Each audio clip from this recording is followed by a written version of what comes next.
Hello and welcome to the Best Cards 4. In this series, I try and give you some of the best cards out of the tens of thousands of cards in Magic for a specific deck type to help get you started building that commander deck you've always wanted to. Today's type, Landfall, one of my favorites. So let's jump right in. I am Brian, the Unskilled Commander. Thanks for checking out the video. Please subscribe, throw some likes around the channel, all that good stuff. So, to start out with a Landfall deck, you're absolutely going to want to play lots and lots of lands. Pretty obvious, right? But to do so, some of the best cards you can look for are things like Exploration. You may play additional land on each of your turns. And Burgeoning, whenever an opponent plays a land, you may put a land card from your hand onto the battlefield.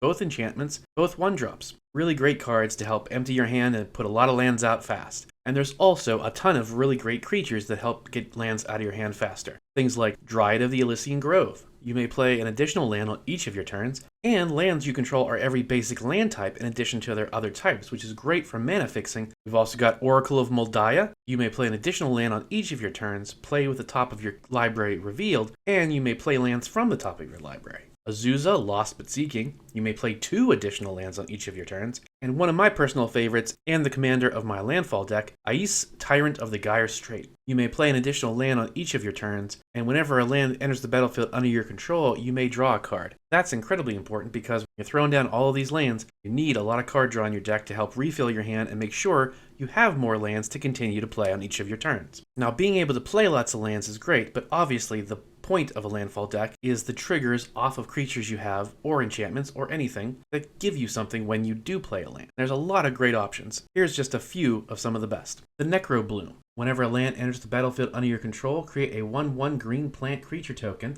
If you control 7 or more lands with different names, create a 2/2 black zombie creature token instead. Omnath, Locus of Rage. Whenever a land enters the battlefield under your control, create a 5/5 red and green elemental creature token. And when Omnath or another elemental you control dies, Omnath deals 3 damage to any target. Tatyova, Benthic Druid. Whenever a land enters the battlefield under your control, you gain a life and draw a card. Brazen Gladeheart. Whenever a land enters the battlefield, you gain 2 life. That's great to help boost up your life total when everyone's attacking you. Lotus Cobra. Whenever a land enters the battlefield under your control, add 1 mana of any color. Rampaging Balos. When a land enters the battlefield, you get a 4/4 green beast creature token. And Scoot Swarm. Whenever a land enters the battlefield under your control, make a 1/1 green insect creature token. But if you have 6 or more lands, create a token that's a copy of Scoot Swarm instead. That can get out of hand real fast. Avenger of Zendikar, another great one. When it enters the battlefield, create a 0/1 green plant creature token for each land you already control. And then, whenever a land enters the battlefield under your control, you may put a +1/+1 counter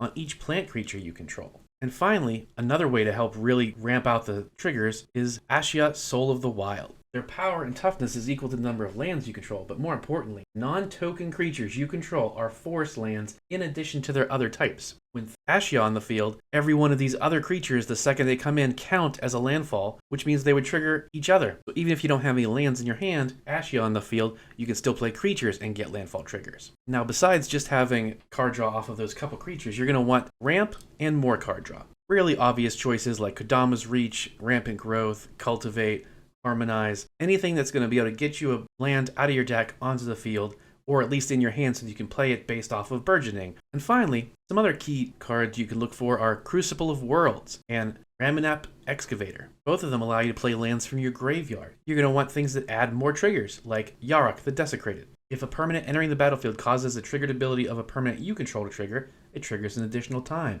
And Elish Norn, Mother of Machines, same thing. If a permanent enters the battlefield causes a triggered ability of a permanent you control, do it again. So now you're doubling the triggers off of your landfalls. These are just the tip of the landfall iceberg to get you going when you're building a landfall commander deck, maximizing your triggers and making sure you always have some lands in your hand to play.